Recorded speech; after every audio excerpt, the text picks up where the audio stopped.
Hello everyone, my name is Annabelle Silos and today we're going to go over this presentation titled The Voices in Your Head. I hope you enjoy it. Okay.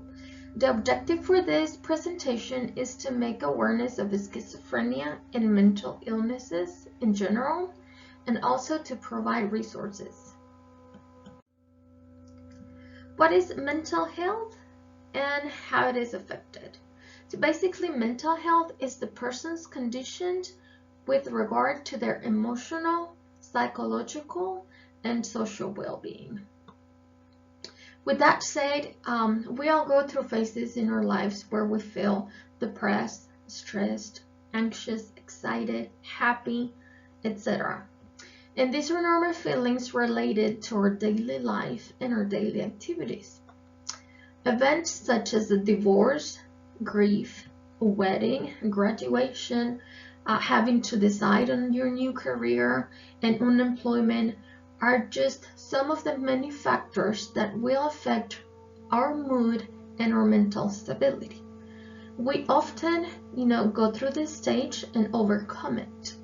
But what if we could not adjust and emotionally grow that easily? What if feeling threatened was a daily battle that you could not win? Have you ever imagined having a daily fight with the voices in your head? And if you have, let me tell you that you're not alone. 1 out of 4 adults in America is diagnosed with a mental illness every year. That is nearly 1/4 of our population. 9.5% of American adults 18 and older will suffer from a depressive illness throughout their lives. And 1% of the world's population has been affected with a mental illness called schizophrenia. Okay, today we're going to go over what is schizophrenia, the causes, the signs and symptoms, the treatment options, and the stigma and discrimination around it. Okay, so to start with is schizophrenia is a mental disorder that affects thinking and acting clearly.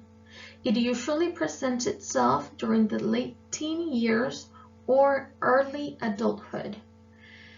Since its symptoms vary in manifestation, it is essential to monitor patients for about 6 months to rule out differential diagnosis before giving them the final one. If it's a schizophrenia, they will unfortunately carry it with them for the rest of their lives and also with the treatment that comes with it. Schizophrenia. Now we know that schizophrenia is not a genetic illness. Its exact cause has not been identified as of now. There is still a lot of research going on, but all that is known is that schizophrenia is developed as people get older. Some people believe that schizophrenia is an illness resulting from poor parenting, a troubled childhood, or the use of drugs. However, neither one of these factors will determine for sure that you will be suffering from schizophrenia in the future.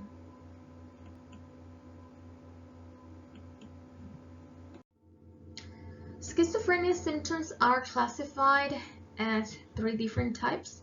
There is positive symptoms, negative symptoms, and cognitive symptoms. I have the definition for 2 of them and I will explain the third one. So positive symptoms are an exaggeration of normal functions, which is the presence of something that should be absent. That is something such as hallucinations. People who suffer from schizophrenia, they see and hear things that to them it is very real. That is the reality. However, it is not. It is only their perception. The negative symptoms is the loss of normal functions, which is basically the absence of something that should be present. It's like they are missing something that should be there.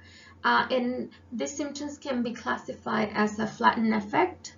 The loss of motivation is something that needs to be there, but it's not for them. It's not. And the cognitive symptoms, when these are very strong, it's when the individual has difficulties with keeping a job or being employed. They are not able to have a structure of their life or the daily activities or a schedule. So it is very hard for them to keep a job and to maintain a life very close to normal.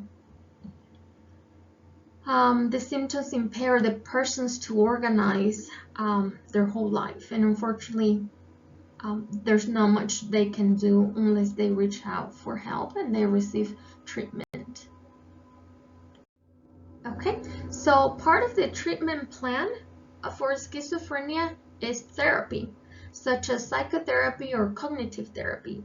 During psychotherapy, the mental health provider will guide the individual or the patient towards more realistic goals. They will help them to identify coping skills that can potentially help them overcome the hallucinations or their feelings they're battling with. The cognitive therapy will help them to have a little bit more of a structure within their life. Another type of therapy or treatment per se is the antipsychotics, which is basically prescription drugs. And unfortunately, these drugs come with the cost of debilitating side effects, such as stiff muscles, restlessness, dry mouth, and blurred vision. And when we talk about mental health, I believe it's also very important to talk about the stigma and discrimination around it. A stigma and discrimination are two very different things. The stigma is how people are looked at for experiencing a mental illness, and discrimination is how people are treated due to a mental illness. There is a difference in between, but most of the time one leads to the other one. Examples for stigma is that people are being perceived as being dangerous, unstable, or incompetent. And some examples for discrimination can be as simple as the denial of employment, offering a lower standard of care, or rejecting a household application. Mental illnesses have no color, they have no height, no weight, no nationality, and no socioeconomic status. And basically this can apply to any of us right now. So I truly encourage you to watch the next video, Living with Schizophrenia. It is about Michelle Hammer, who since she was young has been dealing with schizophrenia. As a teenager, she thought it was her mom being mean to her, and as she went off to college, she kind of realized that it was not her mom or her roommate, but it was actually something wrong with her. And that is how she started going into this journey, discovering her illnesses, getting to know herself more, and also all the kinds of treatment that she has been through. She explains that it has taken her 10 years to come to a treatment that is actually helping her to manage her schizophrenia. And something very important that she mentions is that even if schizophrenia is at baseline, it doesn't mean that the hallucinations are going to be gone. They may become less often, less aggressive, but the hallucinations and the voices in her head are always present. So I encourage you to watch the video and to realize how important it is for us to support these people with mental illnesses. Okay, so now that you have watched the video, you probably understand a little bit more how a stigma and discrimination can affect the mentally ill. Unfortunately, it is very common, and some of the adverse effects of a stigma can be hopelessness, lower self-esteem, increased psychiatric symptoms, difficulties with social relationships, non-compliance with treatment, and employment difficulties. Um, and I believe it is very important for all of us to know that a smile can go a long way. Even if we're not able to physically help them or financially help somebody, just by accepting them, we are already contributing a lot to their issue.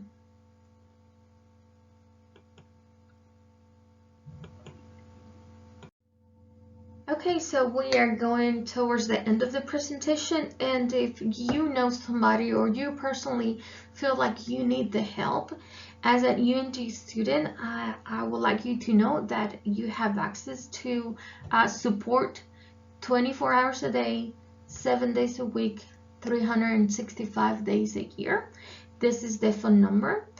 In Howell County, we also have some other resources that can be helpful. Avita Community Partners, it's one of them. Here's the phone number. NAMI in Howell County is also another one. We also have Mental Health Services Guide. And for emergencies, please go to your nearest hospital or call 911. And that is it for me. I hope you enjoy and you stay engaged during this presentation. And I really hope you have a good day. Thank you. Bye-bye.